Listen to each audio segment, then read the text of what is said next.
lo decía Gabriel Odone en una entrevista hace tiempo, dice, nosotros no tenemos un mandato revolucionario, nadie nos eligió para revolucionar el país, que es una declaración de parte, ¿no? O sea, es una absoluta declaración, muy genuina como es él además, de que el gobierno no vino a cambiar el país. El status quo intelectual también del Uruguay está convencido y maneja la tesis de que los problemas en Uruguay se solucionan sí, solo sí, o mayoritariamente sí, ese es el rango, digamos, de opciones, con fondos públicos y acciones que vengan del Estado. Y la gente está conforme con eso. A veces se le dice, no es porque yo crea que está bien ni que Graciela dijo H, B o J, y estoy de acuerdo porque a mí tampoco me gusta, pero a veces nos olvidamos también que a nosotros nos han tratado de ladrones y narcotraficantes y corruptos y... Pero espera un momentito, compañero. Buenas, aparezco por acá porque queremos agradecerle al bar Gran Sportman que ahora está apoyando este proyecto. Por tiempo limitado va a dejar 15% de descuento para todos los que vayan a Gran Sportman, ahí en 18 y Tristán Narvaja, para consumir en el local. Pero además, si ustedes van a la web, tienen primeramente por ahí a la web de sportman.com.uy, tienen ya un descuento de un 10% en lo que sale en precio de lista. Pero además, si ustedes ponen, lo escuchamos en Vértice, queremos un 15% extra, tienen un 15% extra, por tanto, nada, casi la pagan gratis la comida. Así que bueno, espero que lo apoyen al bar, así como nos apoya a nosotros. Ahora sí los dejo con la entrevista.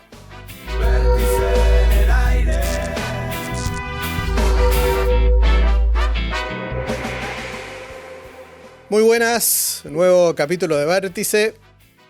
Hay gente que hereda un auto, una casa o un apellido. Y hay otros que heredan la historia, un legado que marca fuego. El nieto de uno de los mártires de la democracia uruguaya, un hombre que no reniega de su pasado, pero que se las ingenia para que lo miren por su presente. Ingeniero agrónomo de profesión, consultor en el Ministerio de Ganadería, o fue, y dirigente del Partido Nacional. Fanático de Nacional, de Jaime Rossi y de los Rolling Stones. Vivió en Punta Carretas y hoy es referente de la política joven, escribe libros y combina su laburo con el campo con una fuerte presencia mediática. Un tipo que, según dicen, tiene la política en la sangre y que no se achica ante la herencia que le tocó. ¿Cómo anda, Santiago? Pero Emiliano, muchas gracias por la invitación y por semejante introducción. Algo de todo eso es un poco verdad. Lo primero a decir para los que no te conocen, y capaz que lo más fuerte, si bien no en el presente sino en el pasado, que sos el nieto de alguien que conoce todo el mundo, por lo menos por la calle, ¿no? Si no la conocen en la historia, que es Héctor Gutiérrez Ruiz. Contame un poco cómo llegó ese legado a vos y qué es lo que sabés de él. ¿Cómo llegó? En realidad no es un momento que se termina, ¿no? Quizás hay oleadas, pero nunca termina de pasar que hay algo más, o quizás es algo más que uno sabe, un cuento que te hace alguien con el que te encontrás, que yo compartí con tu abuelo tal momento, o me acuerdo, aunque sean esas cosas chiquitas pero divinas. Y por otro lado uno también va creciendo y cambiando con el tiempo, en el tiempo que le toca vivir, y ves las cosas desde otra perspectiva, todas las cosas de la vida, pero también esto. Entonces, ¿cómo llegó? Yo creo que terminé de definir por lo menos de la manera más esquelética posible a la figura de mi abuelo, con el documental que hace mi tío Mateo de F, Destino Final, que es del 2008. Yo tenía 14, 15 años. Y creo que ahí terminé de definir, no a mi abuelo, al personaje. Después hay otra forma de cómo uno construye algo que fue tu abuelo, pero yo nací 20 años después que lo asesinaron, 18 años después que lo asesinaron. Es mucho tiempo en esos términos. Entonces uno tiene que construir una figura que es un mártir de la democracia, que es una figura política, intelectual, y que además era un humano, que era un padre y tenía amigos y tenía gustos y le gustaban las carreras y los pingos y yo qué sé. Entonces hay que construir un poco de todo eso. Y no pedirle tanto tampoco al endiosar a los personajes, ¿no? El todo era mi abuelo. Y era todo eso también, ¿no? Pero era mi abuelo. ¿Vos no pensás que la izquierda se adueñó de los desaparecidos? A ver, yo no sé si lo hizo como una opción, ¿no? Es cierto que la inmensa mayoría de los desaparecidos eran militantes de partidos de izquierda. Entonces ahí hay, para empezar, una cosa muy natural de la militancia, de dónde surge un núcleo importante de la militancia en el reclamo contra la existencia de los desaparecidos, digamos, ¿no? De que siga habiendo desaparecidos en Uruguay. Después hay otra cosa de partidizar, digamos, sí, partidizar la lucha como, bueno, esto es algo de la izquierda o le corresponde a la izquierda. Más bien hablando del Frente Amplio que de la izquierda como idea conceptual, porque no es una idea conceptual de izquierda o de derecha no aceptar que haya desaparecidos en un país. Y contra eso es lo que yo me peleo. Esta no es una batalla, si se quiere, que le corresponda intelectualmente a la izquierda. Casi todos los desaparecidos o todos los desaparecidos están vinculados a su militancia en partidos de izquierda. Sí, pero ahora, mucho antes que todo eso, para mí es su identidad. Y su identidad es que son orientales igual que yo. Y por eso a mí me parece inaceptable que siga habiendo desaparecidos casi 40 y 50 años después de los hechos, ¿no? Después viene todo lo otro, pero su condición inseparable de la persona y que lo vincula al resto de todos nosotros, sobre todo los que elegimos hacer política por vocación, es su condición de orientales y tiene la misma identidad que yo en ese sentido. Naciste acá en Montevideo, pero pasaste mucho tiempo en Sarandí del G, en el campo. ¿Qué sos, un hombre de campo o un hombre de ciudad? Buena pregunta. Pasé mucho tiempo en el campo en distintos lados, pero en Sarandí del G, ese es el campo de una familia que quiero mucho, de mi mejor amigo de toda la vida, el Lolo, donde hacíamos una cosa bastante particular. Como su familia era del interior y yo vivía en Montevideo lo criamos en mi casa, digamos, entre comillas, porque pasaba mucho en casa, a pesar de que él también tenía familia acá. Y mi vínculo con el campo, si bien es también una parte herencia paterna, digamos, mi vínculo vivencial con el campo es en el campo de los Landa, en Sarandí de G, o cerca de Sarandí de G, ahí por Casa Sainz. Y ahí descubrí un mundo que yo amaba y después descubrí que tenía que ver con el ADN, con esto que hablamos, con la identidad del Uruguay. Y yo soy un gurí que vive en Montevideo 3 o 4 días a la semana y 2 o 3 en el interior, en distintos lados. Y me gustan mucho esas dos cosas, ¿no? Yo no creo en el Uruguay de lo urbano o lo rural o esa cosa enfrentada. Creo que existe y es una de las cosas pendientes, pero soy un tipo que aprendió a querer a su Uruguay como en sus dos grandes polos, si se quiere, pero que conforman a esa identidad oriental que hace quizás lo urbano más al Uruguay y lo rural más al oriental, pero esa es una discusión histórica. Bueno, y lo del campo también te llevó a ser ingeniero agrónomo. Sí, claro. ¿Cómo surge? Es decir, porque viste que ahí había una beta para poder trabajar que era más fácil por el tema del campo, o porque era algo que realmente te surgió. Es algo que me surge vinculado a mi amor por el campo y a una sensación de bienestar que tengo en la naturaleza, como de calma y de tranquilidad, y también el gusto por los animales y demás, a sus sonidos, a sus aromas, a sus panoramas, a su forma de vivir, a su gente. Mi duda era si quería ser veterinario porque me gustan más los animales que los cultivos, digamos, o quería ser ingeniero agrónomo. Y me pareció que ser ingeniero era algo más integral, digamos, y es la profesión más linda que hay para hacer en este país, porque al final yo después, tiene muchas ramificaciones la profesión, ¿no? Pero en cierta forma estamos todos vinculados a producir alimentos con lo rico y valioso que es eso, sobre todo en los tiempos que vivimos. Explícanos a los que no estudiamos para ser ingenieros agrónomos un poco rápidamente qué es lo que haces. Yo hoy en día me dedico a los negocios agropecuarios, pero el ingeniero agrónomo que trabaja, digamos, formalmente como ingeniero agrónomo, lleva adelante establecimientos de producción ganadera o agrícola o forestal, o las dos o las tres. Entonces, esencialmente, toma las decisiones estratégicas, biológicas, económicas de un establecimiento para que sea rentable, para que sea sustentable en el tiempo y sostenible ambientalmente. Viste que muchos dicen, bueno, si sos del campo sos blanco, si sos de Montevideo o sos del Frente o Colorado, está como esa división. Bueno, en este caso, a vos te gusta mucho el campo y sos blanco. ¿Sos blanco por vocación o por herencia? Las dos cosas. Soy blanco por elección. Obviamente hay algo propio, muy propio de lo blanco que es emocional, ¿no? Que es casi un germen. Digo, hay mucha gente que hoy militante del Frente Amplio te dice yo me siento blanco. Y es algo emocional con la historia, con las cosas que nos vinculamos, con los símbolos. Pero en realidad, y eso yo creo que estaba en mi casa, digamos, venía, estaba ahí. Lo agarraba el que lo agarraba y el que no, no, pero estaba. En otras casas no va a estar jamás. Pero después es una elección, a veces un poco inconscientes y otras un poco más conscientes. Yo siempre me gustó mucho leer. Y en algún momento de chico en casa agarré, medio sin querer, te diré, un libro de cuentos de Javier de Viana que se llama Con divisa blanca, que novela las peripecias de las tropas de Aparicio Saravia. Y a mí me pasó algo muy de gurí, muy instintivo, que era, leí y decía, yo quiero ser con estos tipos. ¿Dónde están? ¿Quiénes son? Yo soy con ellos. Y después me pasó leyendo la historia del país de distintas formas, que yo me sentía identificado con esa forma de analizar y actuar en la historia del país. Con sus claroscuros, incluso con no estando de acuerdo con propios y ajenos y demás, pero que decía, yo me siento perteneciente a esta forma de interpretar y querer al país. Eras blanco, pero al mismo tiempo tenías familiares que eran ballistas, por ejemplo, tu abuelo. ¿Cómo era esas mesas de diálogo o no se hablaban directamente? No, en mi casa, a ver, yo crecí. Mi padre, Marco, falleció cuando yo tenía 6 años. Entonces yo fui criado en lo de mi madre todos los días de mi vida con 3 hermanas, yo siendo el más chico. Tengo un hermano más chico, Ignacio, que es hijo de papá y no de mamá.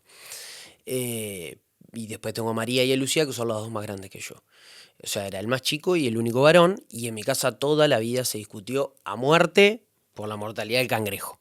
Es la mejor, pero fue una casa de mucha discusión y también llegaba la hora de cenar y éramos 3 y todos nos peleábamos por contar a la mamá lo que habíamos hecho en el día. Mi vieja laburaba 50.000 horas por día, entonces ese era el momento que nos veíamos todos. Y la vida política atravesó nuestras vidas siempre se discutió mucho. Mi abuelo, por parte de madre, el papá de mamá, era gente más bien vinculada al PDC, pero tampoco, o en mi vida me tocó verlos militantes ni muy expresivos al respecto, pero vinculaban en su momento al PDC. Y su padre, mi bisabuelo, José María Silva, o el abuelo José, era un tipo ballista. Pero imagínate la época que la primera vez, es un cuento, por supuesto que yo no lo viví, ¿no? Pero la primera vez que va mi padre, como novio de mi madre, a comer a lo del abuelo de su novia, digamos, a lo de mi abuelo José, él era fotógrafo y en el fondo tenía un taller, y cuando le está mostrando la casa, no sé cuánto, antes que entre, él tenía un cuadro de Valle Ordóñez y mi bajo la Blancazo, antes que entre da vuelta el cuadro, como una cosa de respeto, de no molestarlo. Yo crecí en una casa así, en el que se hablaba de todo y en el que uno tenía que hacer lo que sintiera que podía hacerlo y tratar de ser el mejor, o lo que a uno le hiciera más feliz. Pero no había una opción correcta. De hecho, yo soy de una casa en la que se votan cosas distintas. Mis hermanas votan cosas distintas, una a la otra, y que yo muchas veces no me han votado.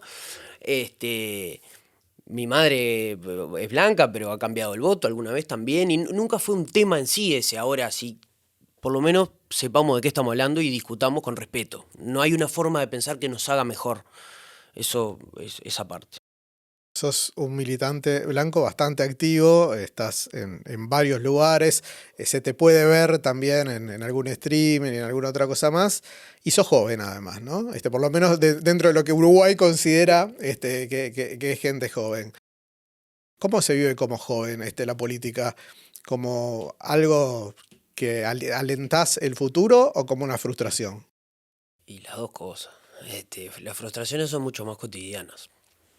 Lo otro es algo que uno mantiene y que tiene que tratar de visitar, porque es lo que te hace mantener la esperanza y el entusiasmo y la vocación de por qué hacemos las cosas, ¿no? O por lo menos yo que trato de hacer política por vocación y porque quiero y porque me gusta, no porque tengo que conseguir un puesto para pagar el alquiler. Que es un gran desafío, ¿no? Yo no lo digo como juzgamiento de los que lo hacen, incluso hasta la política profesional del hecho de trabajar de ser político. Yo trato de evitarlo y lo trataré hasta que no me quede otra. Ojalá algún día no me quede otra. Por dos cosas. Primero, porque no quiero tomar decisiones políticas porque necesito ingresos. Porque entonces no estoy tomando decisiones políticas per se, en el sentido más puro de la palabra, sino estoy tomando decisiones económicas vinculadas a la política. Y eso hace que uno no tenga libertad de pensamiento o libertad de acción o de discurso. Y yo eso lo cuido mucho. Siempre fui bastante revirado al respecto de, bueno, a mí no me anden apretando de qué tengo que decir o no decir. No me pasó mucho tampoco, pero creo que de cierta forma porque también agarré fama de revirado. Y por otro lado, porque trabajar de otra cosa también te mantiene los pies en la tierra y conectado, ¿no? Y no en el ecosistema político que muchas veces en vez de tener ventanas tiene espejos y solo nos vemos para adentro y pensamos que nuestras discusiones, que son de micromundo, tienen que ver con la vida cotidiana de la gente, y la verdad es que no. Entonces, mantenerme además en otra vocación y profesión que tengo que me fascina y me encanta, también me permite vivir recorriendo el país, conversando con gente de todos lados y de distintos niveles socioeconómicos. Lo disfruto mucho, además, y creo que es simbiótico con la actividad política. Después, hay otras formas de hacerlo. Quizás son de mayor alcance o efecto en el corto plazo, pero no es la que yo me sentiría cómodo haciendo, y no soy un tipo que esté hecho para sostener cosas que no le quedan, vamos a decir, cómodas. Hablaste de discusiones y a mí hay una cosa que me enerva, capaz que a vos no, es cuando sobre todo discuten en el Parlamento, ¿no? Esas largas discusiones en el Parlamento, que todo el mundo sabe además cómo va a terminar la votación antes de que empiecen. Entonces, ¿hasta qué punto, vos decís, porque uno le paga, ¿no? A los senadores, a los diputados le pagamos todo.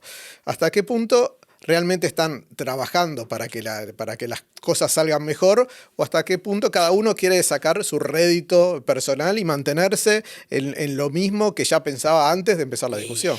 Hay mucho de eso, ¿no? Yo creo que además vivimos en una época en la que cualquier micromomento puede ser recortado y pegado con una facilidad fenomenal y editado y yo qué sé.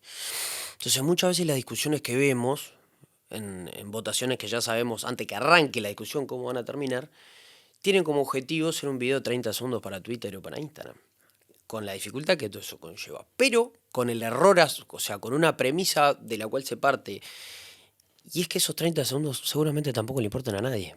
No les va a importar las 6 horas de discusión, ni que se hayan quedado hasta las 2 de la mañana, ni está todo bárbaro para... Pero seguramente tampoco ese video sea muy visto. Yo le digo esto como sintomático, ni siquiera como una crítica. Le digo, bueno, entonces hay algo que nosotros como sistema político, si bien yo no soy parlamentario, me siento parte del sistema, no entendemos no solo de las preocupaciones de la gente, sino de cómo llegar y conectarnos más sencillamente o más fácilmente o más honestamente incluso. Porque los medios tradicionales siguen funcionando, es mentira que la tele se murió. La tele no se murió. No tiene la potencia monopólica o casi monopólica que tenía en los 90 y en los 2000. Pero sigue funcionando. Ahora, hay todo un universo de gente que si no lo ve por la pantalla del celular no lo va a ver nunca. Y hay que aprender a codificar también para que esté comunicado de una forma atractiva y para que el contenido tenga interés. Eh, Ahora estamos viendo hace un mes y vamos hacia un mes y pico más de discusión sobre el presupuesto. Y yo todo el tiempo estoy pensando, ¿cuánto de esto realmente lo ve la gente y le interesa? La gente es su conjunto, ¿no? Y no estoy hablando de luchas sectoriales, el presupuesto para tal cosa, tiene más, tiene menos, largaron un mango, no largaron un mango, el artículo de la ley tanto, todo eso está fantástico. Ahora, la gente como gente que tiene como premisa básica de su vida vivirla, ser feliz, salir a laburar, disfrutar de la familia, de los amigos, del mate y el fútbol, lo que quieran hacer de su vida, recibe una noticia de este tipo por el canal que sea y realmente se siente interpretada o no. Yo sospecho que no, o cada vez menos. Y eso es lo que de verdad me preocupa. Y los jóvenes, yo he estado acá con algunos influencers, y cuando les pregunto de política, claro, capaz que los dejo como, porque claro, estamos hablando de otras cosas, Sí. de Instagram, de TikTok y otras cosas, y en un momento digo, bueno, vamos a hablar un poco de política, y les empiezo a preguntar, y realmente no te voy a decir el 100%, pero el 90% de los que han venido acá, que son de 20 y pocos años, pero no les interesa, pero para nada la política, y votan porque hay que votar, y la mayoría te diría que vota o anulado o en blanco. ¿Eso cómo se revierte? Claro, pero esa es una parte, ¿no? Un segmento de los jóvenes son los que ya la información ni les llega, porque sus algoritmos buscan otras cosas, su interés es otro y demás. No ha habido, yo creo, que se combinan dos cosas que son bastante fatales. Primero, viven en un país que democráticamente sigue sano. Yo no creo en la excepcionalidad uruguaya y soy el enemigo número uno de la excepcionalidad uruguaya, pero democráticamente sí es sano. No ven por dónde les tocó nacer o la vida que eligieron tener y pudieron tener en un país con esas características, que la política realmente les está afectando la vida. Y en el otro sentido, tampoco les tocó ver algún personaje político o liderazgo o comunicador o una mezcla de todo eso que le llame la atención esporádicamente o por algún discurso o por algo que sí sea de su interés. Entonces, por un lado, no sienten que la política les afecte mucho la vida y por otro lado, ningún mensaje que venga del sistema político les ha llamado la atención. Son dos cosas.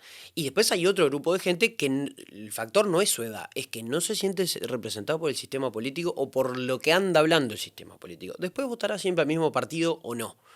Pero si le toca ver el informativo, seguramente le preocupe mucho más que hay problemas de violencia cerca de su casa, o si le alcanzan los mangos, si siente que va al supermercado o al almacén o a la feria y lo afanan, no que le roben también, sino que le cuesta mucho el sueldo para el mes, que si el artículo tal del inciso tal o si el senador tal se peleó con tal otro y si el diputado tal le dijo o no le dijo. Entonces ahí hay esos dos mundos conviven hoy en día y a mí me parece que ahí es donde tenemos que estar prestando mucha más atención. ¿Qué te pareció lo que hizo Ojeda en la última elección, que apuntó supuestamente a ese tipo de público, mostrándose, no sé, en el gimnasio, por ejemplo? Yo no soy analista político No, pero ¿qué te pareció a vos? No, pero como persona. A mí me parece, yo no lo hubiera hecho, pero porque yo no me hubiera sentido cómodo con el personaje, digamos. No hubiera sido genuino de mí, y eso me parece que tiene corto alcance. Quizás de Andrés sí, y tenía un objetivo, y vio una forma de lograrlo, y creo que parcialmente, o depende cómo lo hayan evaluado ellos, lo consiguió. La realidad es que el Partido Colorado aumentó su votación. ¿Aumentó la votación? Sí, respecto de la votación anterior, sí. Estuvo ahí. No, pero pasó de... No ¿Con me Talvi acuerdo. decís vos? Sí. Talvi creo que votó 15 por ahí. Bueno, Un punto, un punto, medio 2 puntos. punto, sí. Pero la situación que está el Partido Colorado hace algunos años, digo, y creo que dentro de la suma coalición, el Partido Colorado se llevó una tajada mayor que la vez anterior. Que creo que hay que profundizar un poco más en el análisis. No me acuerdo de los números exactos, pero creo que el Partido Colorado puede salir una campaña diciendo estuvo bien la performance del Partido Colorado. Con la forma que se sintió cómodo y le pareció productivo a Andrés, y yo conozco mucha gente joven que dijo voy a votar Ojeda. Entonces, a mí no, después si me parece bien o mal, yo no lo hubiera hecho, pero porque no tiene que ver conmigo. Y no es la forma que a mí me hubiera gustado de comunicar las cosas, pero creo que ellos tenían un objetivo, encontraron una forma y pueden sentirse medianamente que cumplieron con ese objetivo. Ahora que estamos hablando del Partido Colorado, ¿qué es lo que te parece a vos, qué sentís vos de juntarse el Partido Nacional y el Partido Blanco en un nuevo partido para votar juntos? El Partido Nacional y el Partido Colorado. Exacto. Digo, podemos poner al Partido Independiente, pero en realidad Entiendo. la gran mayoría de los votos es el Sí. Partido Nacional y el Partido Colorado. Como vos decís en el esquema, lema común. Exactamente. Sí, más que un lema, termina siendo un partido. Sí.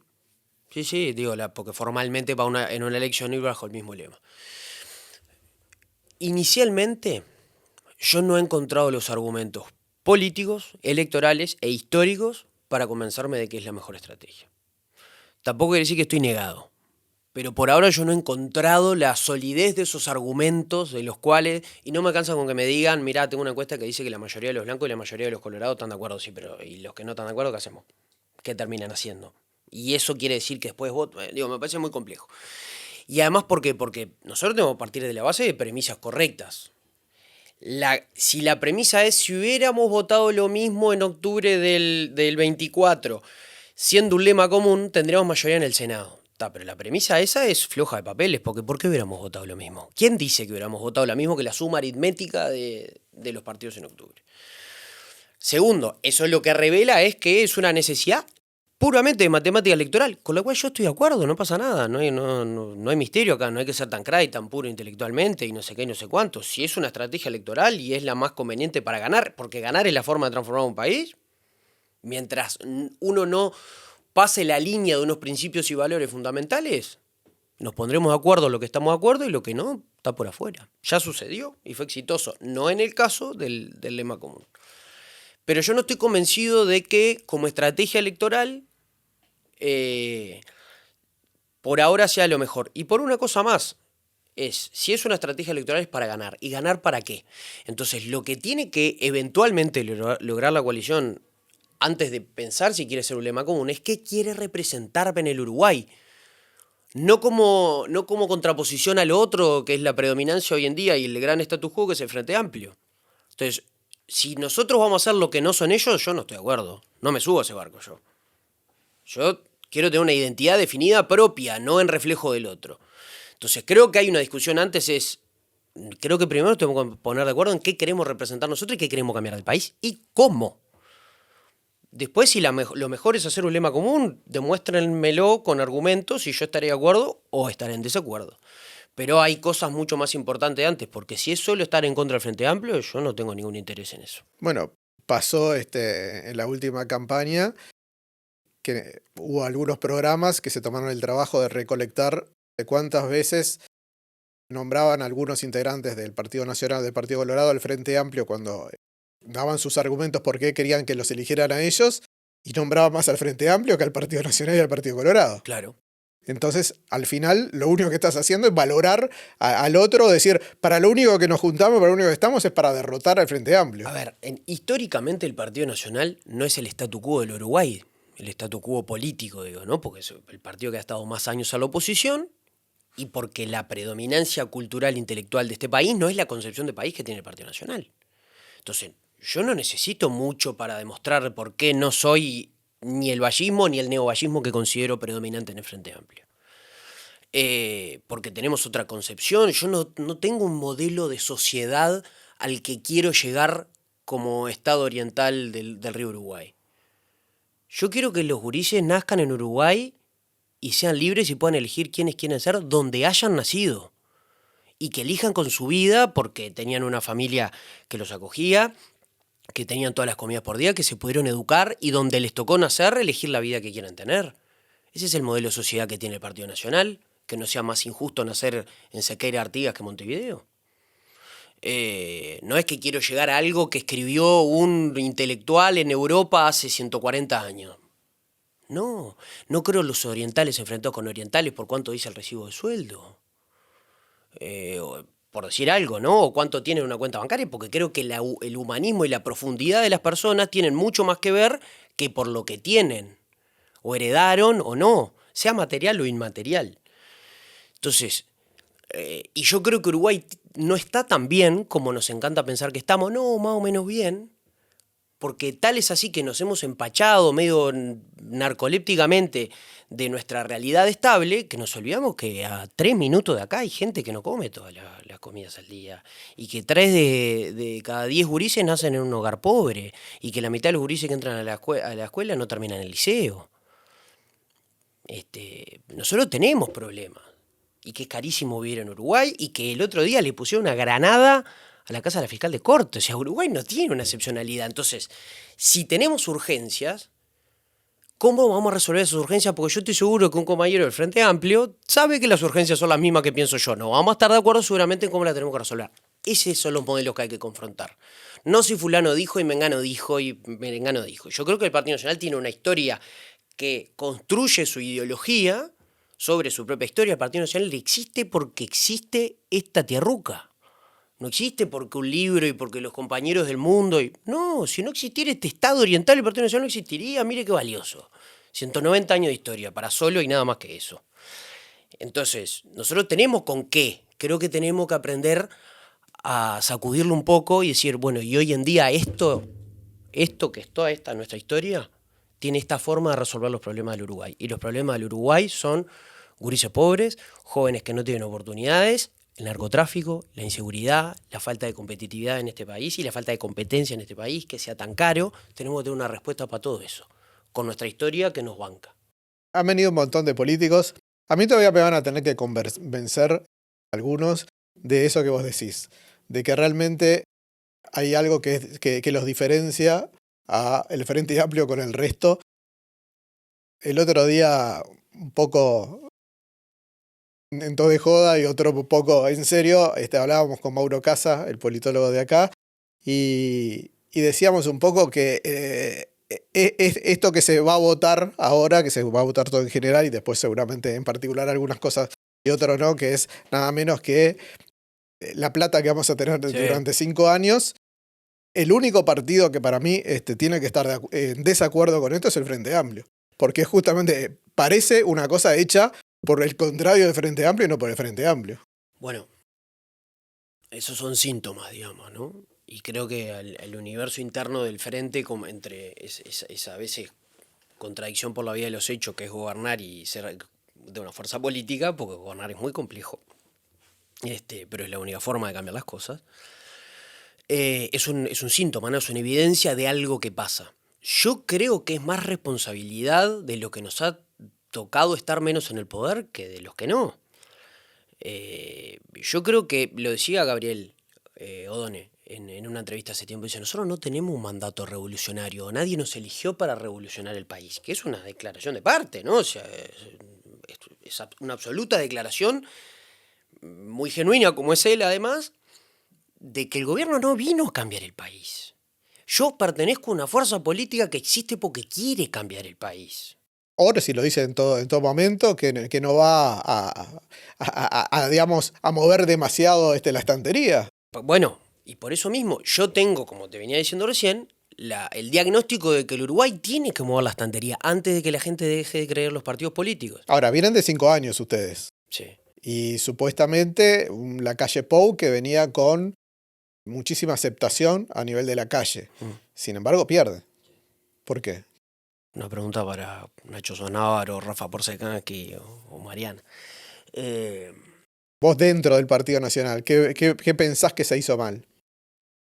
¿Tiene algo que ver Ripoll, por ejemplo, que algunos le achacan a Ripoll? Yo creo que es muy fácil adjudicarle cosas a la campaña, muy sencillo y muy tranquilizador.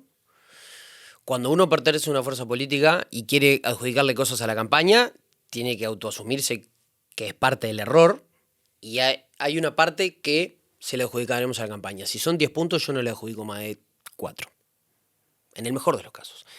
Porque no tuvo potencia la campaña electoral en sí. Si las mediciones antes de la campaña era que el Frente ganaba por 3 puntos y pico y el resultado final es ese, la campaña ni para bien ni para mal tuvo mucho efecto.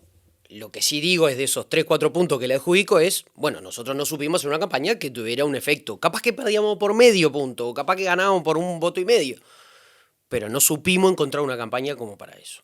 Segundo, nosotros, Luis, cuando ganamos en 2019, llegaba con un discurso mucho más transformador de lo que llevó Álvaro, ¿no? ¿Por qué? Porque Luis sí era lo nuevo, sí era el cambio. Y muchas de las cosas con ese espíritu transformador se encontró con la peor crisis de la historia de la humanidad desde la Segunda Guerra Mundial, se encontró después con la peor sequía de la historia del Uruguay, se encontró, creo que fue un gobierno que demostró su talento de ser piloto de tormenta, pero pasó en tormenta. Y la gente, como gente, vive y le adjudicará o no al gobierno lo que le toca de su vida. Y creo que la gente pasó raya y dijo, bueno, en estos 5 años no me fue tan bien. No estoy tanto mejor como pensé que iba a estar.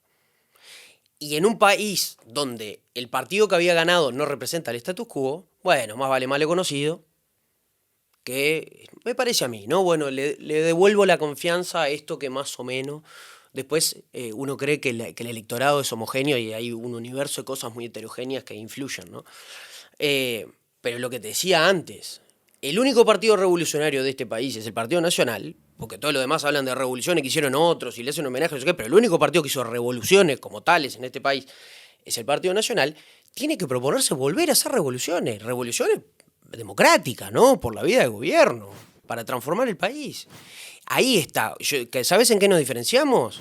Yo creo que Uruguay está enfermo de vacas atadas, de corporativismo, que no son solo empresarios, también son sindicatos, también son corporaciones o asociaciones o gremios o cámaras que presionan para que su vaca siga atada. Y eso lo pagan todos los uruguayos en el almacén, en la feria, en el supermercado. Que algunos pocos vivan o generen una grande importante de su rentabilidad en los sobrecostos que pagan los uruguayos para todo. ¿Por qué no se puede poner una farmacia a la otra? ¿Por qué no se puede poner una estación enfrente a la otra? ¿Por qué hay muy pocos importadores de la mayoría de los productos básicos del Uruguay? Hay un etcétera larguísimo. Uruguay pretende estar abierto al mundo siendo un país enfermo de proteccionismo y que le tiene pánico a la competencia interna.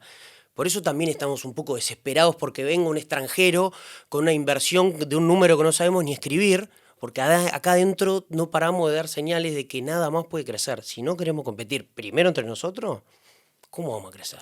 Yo estoy de acuerdo contigo que la gente vota con el bolsillo, como dicen, lo primero que se fija. Pero, Y con su sensación de seguridad. pero mucha gente, blancos, que son gente allegada a mí, estaban convencidos que si el candidato hubiera sido Luis Lacalle Pou, ganaban. Ujú. Ahí desacredita un poco eso, ¿no? Desacredita que no era importante la persona que estuviera a cargo. No, a ver, yo no creo que es lo mismo. Porque también es cierto que Luis tenía una aprobación superior de la que tenía la gente de su propio gobierno. O sea, tenía un... Sigue teniendo. Es el tipo... A ver, Luis Lacalle Pou es el tipo más popular del país. Le gusta que le guste. Después hay gente que le molesta porque cree que la palabra popular es solo 2 o 3 cosas que le quedan cómodas. Pero Luis Lacalle Pou es el líder político más popular del Uruguay. Y eso genera una concepción y un poder de atracción a la hora de poner el voto que es muy superior a muchas otras cosas, porque hay un porcentaje de la decisión de voto que es emocional, que no es racional. Que no es racional. Alguna parte sí, pero hay otra que tiene que ver con me generó credibilidad, empatía, le creo, dice cosas que yo creo que pienso o siento y las dijo en una oración muy sencillamente. Habla el mismo idioma que yo, es distinto, pero yo este tipo lo banco porque quiere cambiar el país. Imagínate la cantidad de esas cosas que debe haber. Entonces, yo no sé cómo era el resultado final. Ahora, si vos tenés el líder político del país, más popular del país, querés que sea el que compite, es razonable. Y yo también creo que no perdíamos nunca con Luis, pero bueno, está. Es muy fácil con el diario del lunes también ahora. Apoyaste a García ahora en la elección del directorio del Partido Nacional, pero por otro lado dijiste que en realidad lo apoyaste, pero no formás parte de la 40 o del grupo de García. Bueno, ¿dónde estás?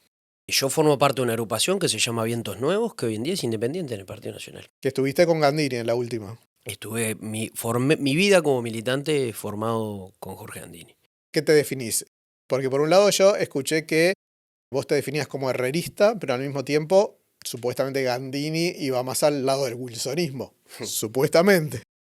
Yo pertenezco a una época, sobre todo, más allá de lo emocional, ¿no? En el que esos viejos sismos no sirven para mucho. Son parte de nuestra identidad blanca. El herrerismo es parte de nuestra identidad blanca y también es parte de mi identidad blanca, intelectualmente. El wilsonismo es parte de mi identidad blanca intelectual y emocionalmente, porque además tiene que ver con mi historia también y con lo más reciente de lo que nos hace sentir orgullosos como blancos, o uno de los episodios más fuertes recientes. Y por el peso de sus liderazgos en la historia del país. Ahora, creo que como naves electorales, la gente está buscando otra cosa. Y me parece totalmente válida. Está buscando hijos de su tiempo. Está demostrado, no lo digo yo. Por la Patria, que era el barco del wilsonismo, votó muy mal. Y el herrerismo, que es el barco del herrerismo, digamos, votó muy mal. Con sus propias diferencias adentro y demás. Y yo creo que ahí hay un error de percepción de representatividad. Porque evidentemente hay muchos wilsonistas que se siguen sintiendo wilsonistas y quieren votar a Luis. Decime si alguna vez le escuchaste hacer alguna referencia a su condición de herrerista o wilsonista, públicamente. Se cuidó mucho de no decirlo. Bueno, tampoco. pero ¿por qué?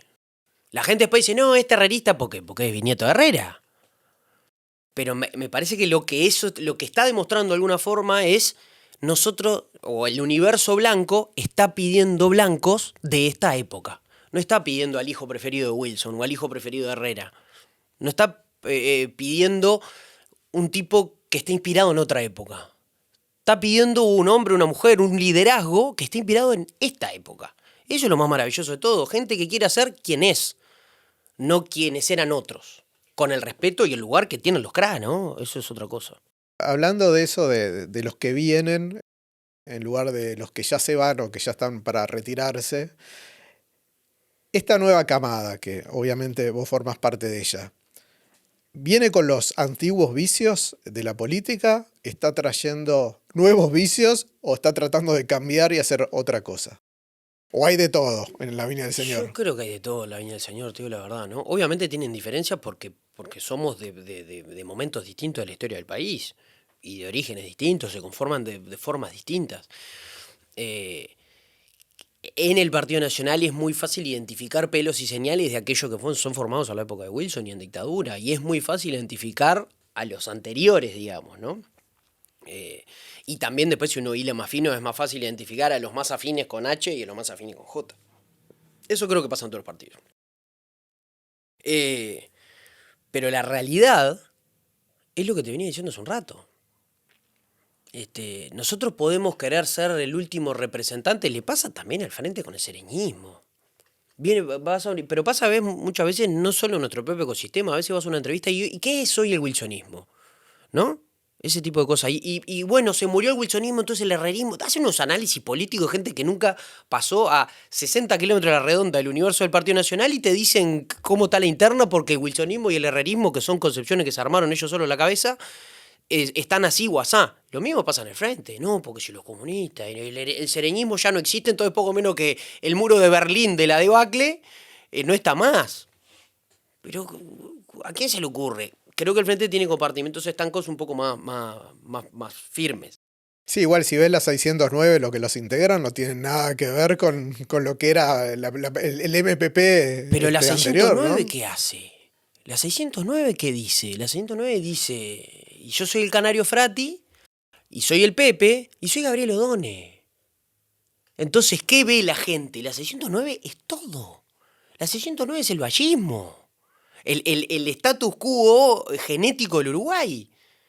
No porque quiera cambiar o más cambiar, no, la 609 originalmente la conformaban blancos de izquierda, o sea, mayoritariamente blancos de izquierda. Mujica es el último blanco frente amplista.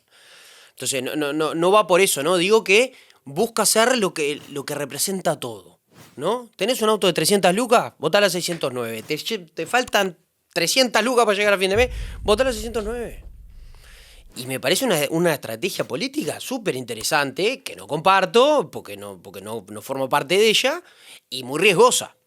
Pero ya no es el MLN, ni quiere serlo, ¿no? Y ahí también hay varias corrientes que tratan de representar distintas cosas y que tienen que lograr vivir en paz entre ellas.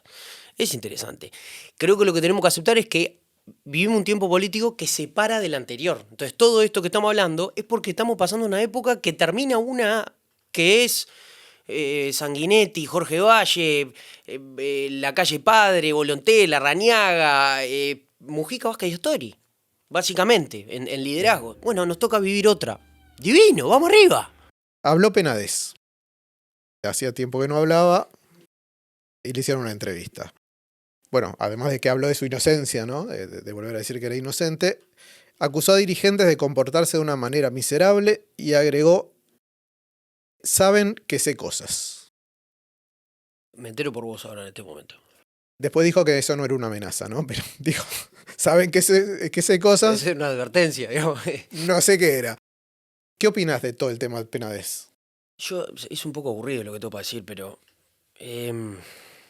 tema muy complejo, muy doloroso para el Partido Nacional. Te voy a decir otra cosa antes Dale. que termines. Estuvo por acá hace poquito Dayana Brasicas, que ella estuvo defendiendo a Mauesí. Mauesín, ahí está. Ella ya no lo defiende más porque dice que parece que la acosaron, la amenazaron de muerte y otras cosas más. Pero ella dijo que muchos de los que atestiguan en contra de Mauesín como que no tienen sustento y que se lo dijo la propia jueza a ella. Y yo le pregunté, ¿y el tema Penades? Y me dijo, bueno, el tema Penades yo no me encargo, lo que te puedo decir es que muchos de estos que atestiguaron ante Mauesín también atestiguaron contra Penades. Algo de eso quería decir. Primero, es un proceso que está en curso, digamos. Entonces yo no condeno a nadie por más salvaje que sea todo lo que parece en su contra antes que la propia justicia, porque creo que ese es el sistema que elegimos los uruguayos para vivir lo más en paz posible. Pero obviamente que si todo esto que hemos leído por hechos de prensa, por filtraciones, largo etcétera más, y los 22 delitos por los cuales está imputado Gustavo Penades son así, que le caiga todo el peso de la ley, porque eso es lo que corresponde, moral y judicialmente. Ahora, aún así, si todo esto es cierto, que parece que lo es, pero yo no soy quien para decirlo, porque para eso está la justicia, no Santiago Terra en la entrevista, aunque lo políticamente correcto y más fácil es decir que Gustavo Penades es un monstruo, y etcétera, etcétera, que lo puede ser y es probable que lo sea, pero yo no lo sé. Ese monstruo tiene los mismos derechos que yo y tiene que cumplir un proceso con todas las garantías del mismo, porque si no, estamos poniendo en jaque uno de los principales pilares de nuestra estabilidad democrática y de nuestra paz, que es excluyente para el crecimiento. Si Gustavo Penades es un monstruo, lo va a decir la justicia. Y la única forma de que lo diga la justicia es que tenga un procedimiento que cumpla con todas las garantías. Eso es lo que creo. ¿Está pasando o no está pasando? Bueno, ha habido versiones varias al respecto de que el procedimiento no estaba siendo el mejor. Más allá de su culpabilidad o no, ¿no? Quiero que ser bien claro. Si todo esto es verdad, le tiene que dar todo el peso de la ley y toda la condena moral posible. Pero no lo va a juzgar Santiago Gutiérrez en una entrevista, porque yo soy ingeniero agrónomo y me dedico a otra cosa. ¿Y de Valentina Dos Santos, qué pensás? Valentina es totalmente distinto el caso, ¿no? Digo, ella llegó a un acuerdo, quiere decir que admitió un delito y cumplió su condena, ¿no? El Partido Nacional, ella renuncia al Partido Nacional y después que cumple su condena, el Partido Nacional dice, bueno, por este ciclo electoral no puedes usar el lema Partido Nacional. Y creo que era lo que correspondía, porque también eran delitos que estaban vinculados a la gestión de recursos públicos. Entonces me parece justo lo que pasó. Y ahora volvió al Partido Nacional. Pero eso es un trámite, ahí hubo varias malas informaciones. Nadie le va a decir, si mañana te volvés Blancazo y querés ir a afiliarte al Partido Nacional, nadie te va a hacer un estudio de la Interpol, ni te va... No pasa por el directorio, fulano se puede afiliar o no, ¿no? Fulano se afilió, es un hecho, consumado. Sí, lo que pasó fue eso, por nosotros no la expulsamos. Esa es la diferencia central. Ella renunció a su condición de blanca, digamos, a su condición de militante afiliada al Partido Nacional, y cumplida la condena se volvió a afiliar. Yo no soy quien, como director del partido, pero mucho menos como blanco, para decirle, no, usted no se puede afiliar al Partido Nacional. Que fue distinto a lo de Romina Celeste, que creo que el partido la expulsó. Okay. Ahí es totalmente distinto. Una cosa es expulsar a alguien y otra cosa es que haya renunciado y después se vuelva a afiliar. Lo único que pasó fue que se informó que Valentina se había vuelto a afiliar. En esto que se está votando, una de las cosas que llamó más la atención de la gente, porque a la gente, como ya dijimos, lo que le importa es el bolsillo y lo que lo tiene más cerca, es el famoso impuesto Temu, ¿no? Que le han dado en llamar, que por un lado te ponen un impuesto del 22% y supuestamente por el otro te aumentan a $800 el poder traer desde el exterior, que estaba un poco opaco de cómo es que se trae y qué tiene IVA y qué no tiene IVA. El Partido Nacional dijo, o por lo menos varios del Partido Nacional dijeron, no, ustedes dijeron que no iban a poner impuestos, así que eso no lo vamos a votar. ¿Qué pensás que va a terminar pasando cuando se vote en particular esto? ¿Y qué opinas vos de esto?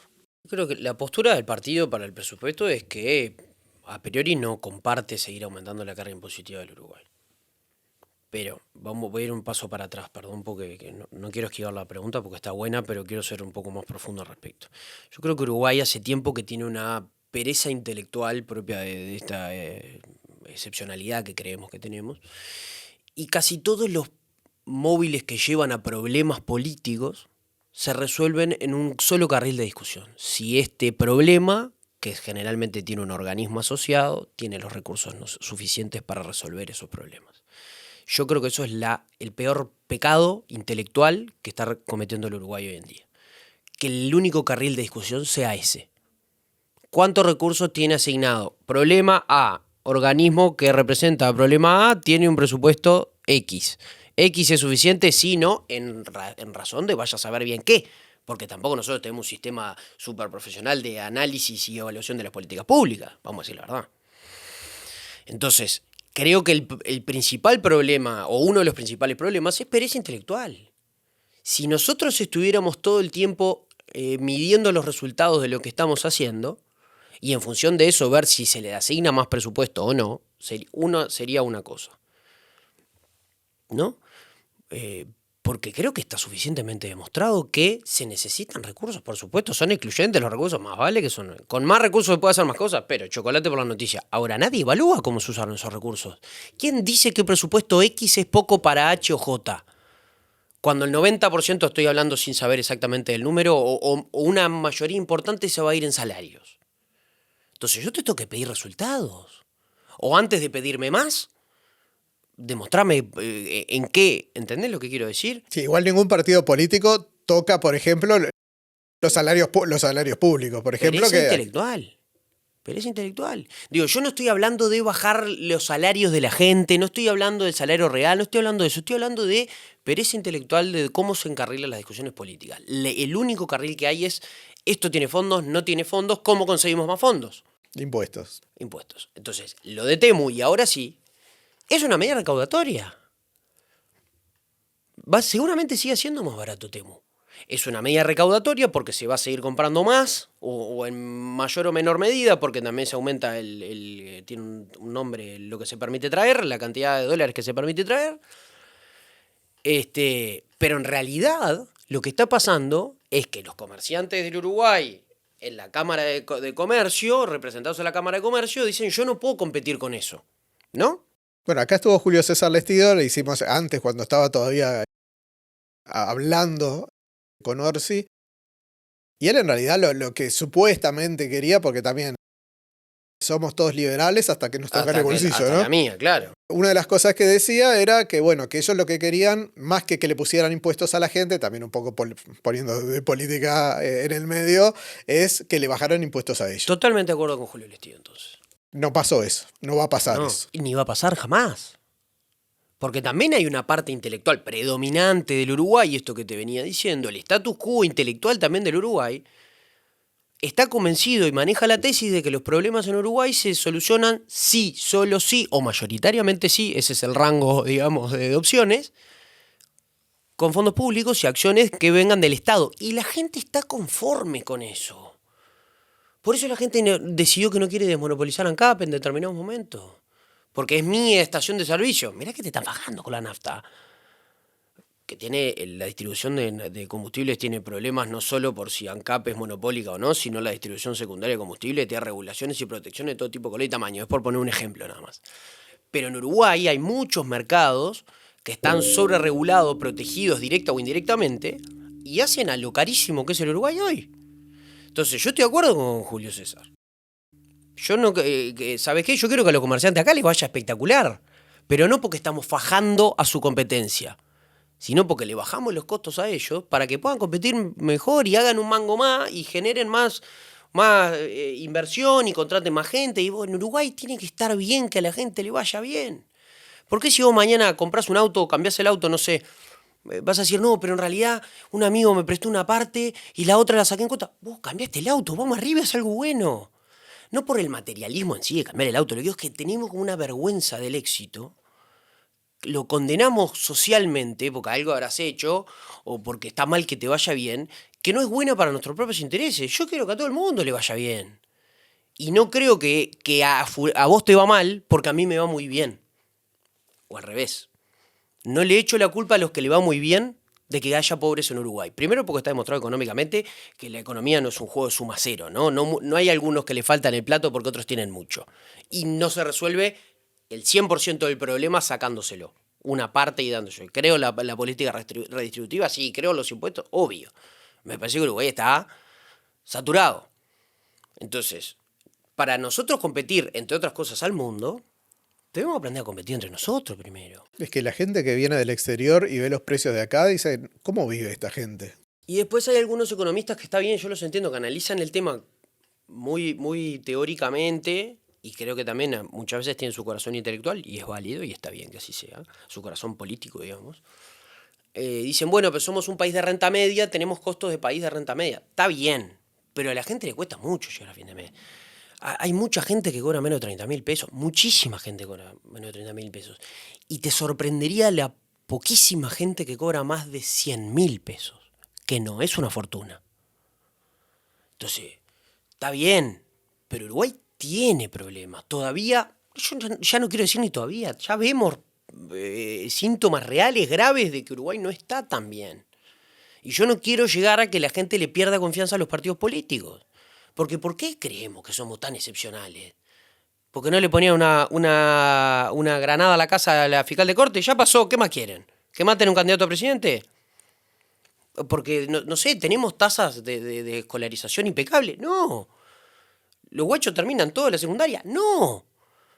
Tenemos, los gurises todos comen 3 comidas al día, 4. No, entonces, ¿de qué somos tan crack? Porque ganamos un mundial en el 50, en el Maracaná. Sí, cada vez nos atrasamos más, ¿no? Así como en el fútbol, antes podíamos competir porque éramos todos medios que no éramos profesionales ninguno. Ahora en todo el resto se ha profesionalizado todo. Lo que yo me peleo es contra esa cosa como lenta y nostálgica del Uruguay, de todo tiempo pasado fue mejor, y la Suiza de América. ¿Qué Suiza de América? ¿Por qué Suiza de América? Yo quiero ser la República Oriental del Uruguay.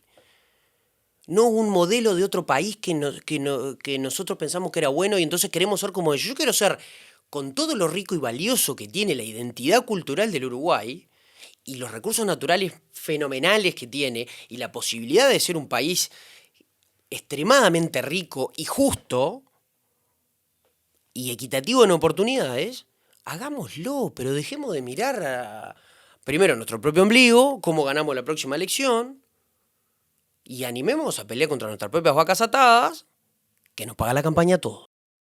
Entonces hay que ver cómo hacemos para financiar una campaña sin que todos los que tienen su negocio protegido nos paguen la campaña a todos.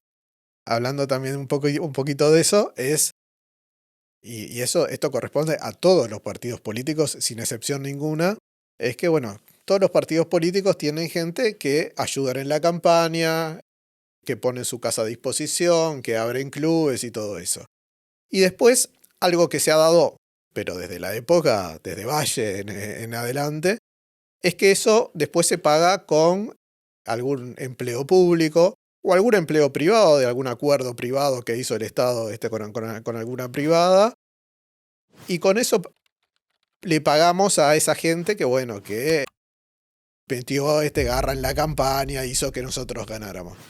Ahora, está todo bárbaro, pero ¿eso hasta cuándo se puede bancar? Porque todo el mundo dice, sí, vamos a bajar los empleos públicos. Yo me acuerdo, el Frente Amplio en un momento cuando vino, no me acuerdo si fue en la época de Tabaré Vázquez o en la época de Mujica, que dijeron, sí, ahora todos los que se jubilan, no vamos a traer a más nadie. Terminaron habiendo más empleados públicos que antes. Y no tampoco es un mérito del Frente Amplio, es un mérito de todos porque a todos les pasa lo mismo en todas las cosas. Y yo conozco un montón de gente, que obviamente no la voy a decir, pero que trabaja y que ha hecho eso y que hoy por hoy está trabajando en lugares gracias a la política y de antes también. Y hay gente que tiene un trabajo al cual no va y también con un sueldo. Bueno, de eso es peor todavía. O sea que digo, hay casos en Uruguay gravísimos. Por eso, otra cosa más, ¿quién te dijo que éramos tan excepcionales? ¿Pero eso se está buscando cambiar o ya está? Es como una regla ya establecida. Yo puedo hablar por mí. Sí. Y lo dije al principio casi como declaración de intenciones. Yo no quiero vivir de la política. Si mañana me toca asumir una responsabilidad, lo tomaré como una responsabilidad que tiene una retribución, por supuesto. Pero yo no quiero que mi proyecto de vida esté vinculado a que mi forma de vivir esté necesariamente ligada a cuánto cobro por la responsabilidad que asumí, porque creo que es mucho más valiosa. Y porque si no voy a tomar decisiones de este tipo. Ahora, yo soy consciente que en el ecosistema político hay mucha gente y además hay mucha gente que se rompe el lomo, que uno genera relaciones y mucho cariño y que necesita laburar y va a laburar. Eso es la vida real. Real. Y que no es capaz no de entender intelectualmente, sino de compartir. Que de repente uno el día de mañana en una posición de responsabilidad diga, no, acá van a entrar los que entienda el organismo que necesitan para las tareas específicas, que se necesitan y los mejores evaluados. ¿Por qué pasa esto de que, bueno, vamos a llenar tantas vacantes? Acá digo, yo no soy experto en el organigrama del Estado, que es un descontrol, ¿no? Pero entre otras cosas porque no hay una carrera administrativa pública. Y todos los organismos hay distintos cargos, con distintos rangos, con distintos sueldos. Mucha gente no sabe ni cuáles son sus tareas, cambia el gobierno y se las cambian todas. Y a fulano que de repente era gerente de un área termina siendo el portero de aguas corrientes de la OCE. Digo, nosotros tenemos un problema ahí grave de diseño y profesionalismo del Estado, porque se supone que si nosotros, fíjate la contradicción intelectual que hay del propio statu quo del Uruguay, si nosotros creemos, en teoría, ¿no? Ese es lo sólido del Uruguay intelectualmente, que el Estado es la institución que está mayoritariamente encargada de resolver por sus propios medios, con sus propios funcionarios, la gran mayoría de los problemas del Uruguay, deberíamos tener un Estado que sea extremadamente profesional. Y de ninguna manera. Está lleno de organismos y funcionarios profesionales que trabajan muy bien, que trabajan por encima de sus tareas y de lo que deberían acorde a sus retribuciones, pero está llenísimo de los otros también. No es contra la carrera pública esto, es que creo que tenemos un problema muy importante, también en las empresas públicas. Entonces nosotros no está lleno de cosas por las cuales decimos, bueno, ¿y cómo le vamos a pedir resultados a las políticas públicas si quienes van a ejecutar esas políticas públicas muchas veces no tienen ganas o son unos zánganos o qué, no tienen las herramientas para hacerlo muchas veces? Y el único carril de discusión, ¿cuál es? No funciona esto, deben necesitar más plata, vamos a darle más plata. Se necesita en un partido a gente como Bianchi da Silva. Da Silva pasó por acá y yo le pregunté, ¿a la gente le gusta el quilombo más que el dulce de leche? Y me dijo que sí, que a la gente le gusta más el quilombo que el dulce de leche. Yo creo que hay de todo. Y uno tiene que sentirse cómodo con su forma de ser, cómodo y que está haciendo algo por un motivo, no per se. O marearse con 5 likes y 4 o 5 que te pasan y te dicen vamos arriba. No digo que sea el caso del negro, digo, el que lo tome por gil al negro está muy equivocado. Que lo tome por una bestia que es un zángano y no sé qué, está muy equivocado. Pero creo que en realidad lo que pasa naturalmente en partidos políticos, que son instituciones formadas por humanos, es que terminan teniendo notoriedad o responsabilidades de determinado calibre personas con distintas características. Y sí, obviamente te acordás mucho más de los que son histriónicos, por así decirlo, o ruidosos. Y después algunos se acuerdan de aquel que era brillante y no armaba lío y te llevabas barbas. Pregunten en el Frente Amplio cuántos se llevan realmente mal con Sebastián da Silva. Digo, después les puede parecer que no están de acuerdo, que no les gusta cómo actúa, como a mí me puede parecer, de propios y ajenos. El tema es cuánto de eso si realmente lesiona algo que nosotros creemos muy caro, y está bien que lo sea, que es nuestro relacionamiento interpartidario. Yo no creo necesariamente que esté en peligro.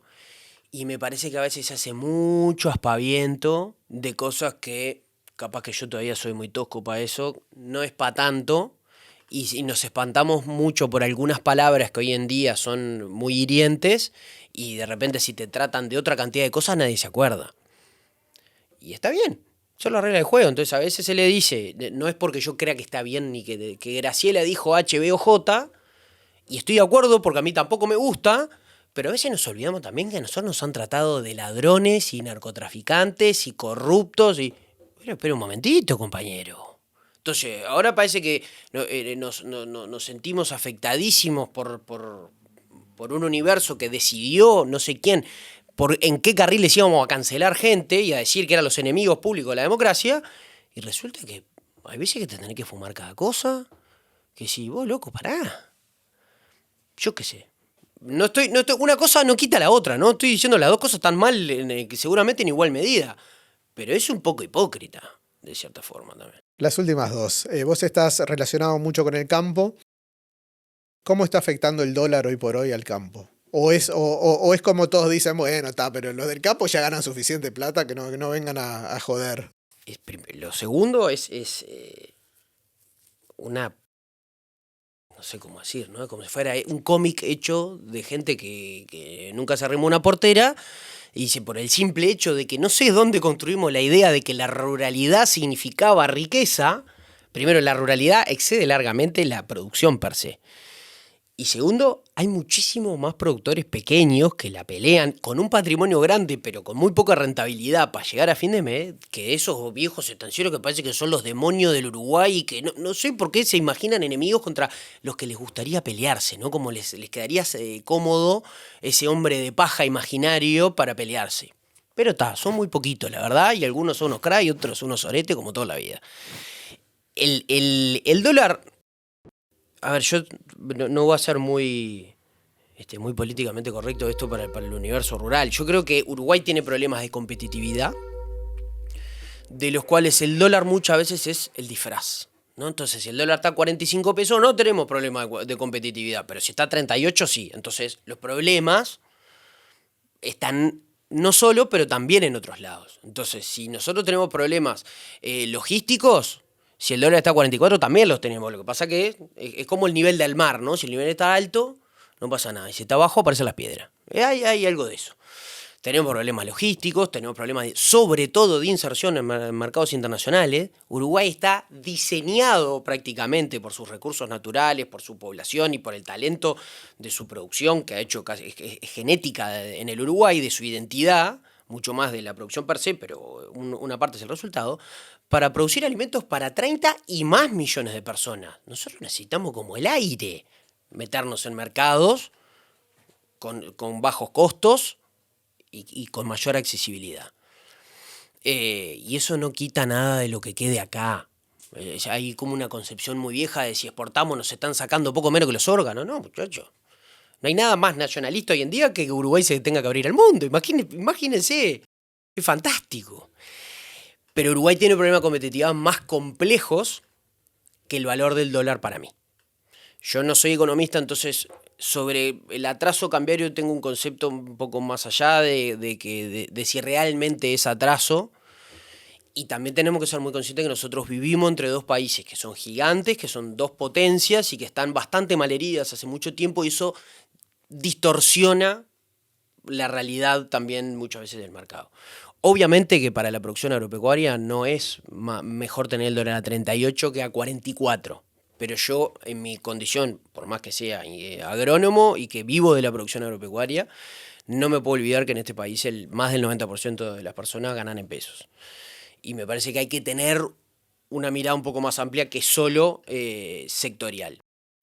No obstante lo cual, creo que si nosotros mejoramos varios de nuestros problemas de competitividad, que son logísticas, que son acceso a mercados, que son trabas, regulaciones, burocracia, algunos son del diseño impositivo, no necesariamente de cuánto se recauda, Uruguay, el Estado va a recaudar más y a la gente le va a ir mejor. Mirá qué maravilla. Pero hay que animarse. Al principio, como todo, Uruguay tiene una lista de reformas que en el corto plazo son dolorosas. Yo creo que el universo técnico, económico, el Uruguay lo tiene claro. Hay que animarse. Y hay que animarse no porque el país se faltacho. Acá en Vértice tenemos una varita mágica que se la damos de vez en cuando a las personas que vienen. Me hace falta. Esta vez te la voy a dar para que puedas, tocando así la varita, promulgar una ley que vos piensas que es como esa cosa de decir, bueno, esto va a mejorar al país y la puedo hacer sin ir y tratar de convencer a nadie. Una ley. Porque me parece que esto es lo que va a mejorar y esto es lo que yo haría si el día de mañana tengo el poder para hacer. Tengo un problema antes que es con el juego. Imagínate lo revirado que que yo no sé si los problemas de Uruguay se resuelven con leyes. Creo que hay una macrocefalia legal también muy grande. Pensé que con varitas mágicas que no se resolvían. No, bueno, ni que hablar, que no existen las varitas mágicas, ¿no? Pero no sé si más leyes, resolverán algunos problemas, sí, ¿no? Bueno, resolvé algo, resolvé si un tuviera problema. una varita mágica, sí. Si tuviera realmente una varita mágica, conformaría... Pero algo solo, una cosa sola. Una cosa puntual. No me digas, quiero que haya amor en el mundo, ni ese tipo de cosas. No, ya hay de por sí. Mueve al mundo el amor. Diseñaría o reuniría un equipo de personas extremadamente profesionales que diseñen un plan a largo plazo en el Uruguay para que cada gurí nazca donde tiene que nacer, tenga todas las comidas al día, termine la escuela, el liceo y pueda elegir qué más quiere seguir estudiando. Si quiere ser carpintero, que pueda ser carpintero.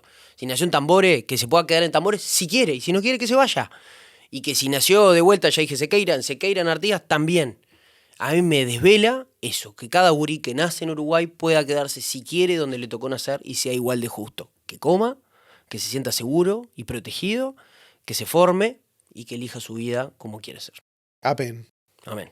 Nos quedaron un montón de cosas, porque yo tenía acá cosas de la cárcel, no sé, hay un montón de cosas para resolver en este país. ¿Cuántas varitas mágicas tengo? Claro, ¿no?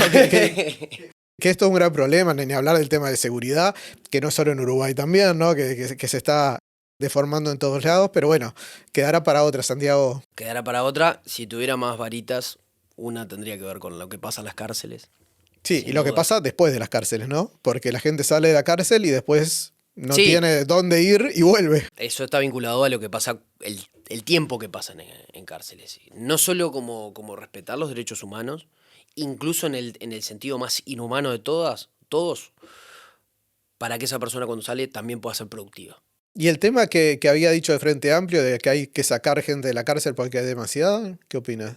Que es una solución un poco vaga para un problema con el cual estamos de acuerdo, que hay hacinamiento carcelario. Estamos de acuerdo. Ahora, después eso tiene otro tirón largo de discusiones. Si Uruguay es excesivamente punitivista, si eso está sirviendo para algo o no sirve para nada, o simplemente como sociedad decidimos que si alguien comete un delito lo queremos borrar de nuestra vista y que esté en una cárcel pudriéndose y siendo peor persona y todo mal, o queremos hacer algo al respecto para que esa gente no salga y viva la calle, se desconozca como identidad de ser humano y nunca más pueda volver a construir una vida que evidentemente ya se había roto en parte.